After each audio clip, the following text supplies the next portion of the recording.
kumusta na yung pagtitrades, kung meron pa pong kailangan kami na malaman, tapos willing din po na magturo. So hopefully talaga guys, talaga punta tayo sa LTA. Ayan, thank you, Miss Mar. So ngayon, marirekomenda mo ba sa iba? Siyempre, sa Legendary Trading Academy. Yes po, talagang sa lahat ng gustong matuto, gustong i-explore ang trading, at talaga ang ganda naman talaga ng trading talaga. So, isa sa pinakakailangan natin is hindi pwedeng sabak lang tayo agad sa giyera, hindi pwedeng jump lang tayo agad sa pool, kundi kailangan natin munang mag-store up ng knowledge talaga.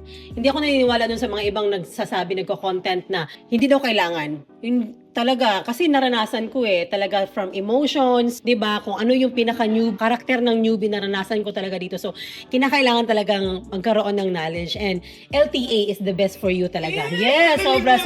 Thank you coach talaga na nabudol ako. So ngayon, marirekomenda mo ba si LTA? Siyempre, talagang dapat i-recommend si LTA.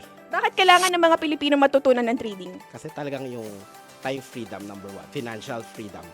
Ayun yung talaga. Long-term investment mo talaga to Kumbaga, ito na yung retirement mo.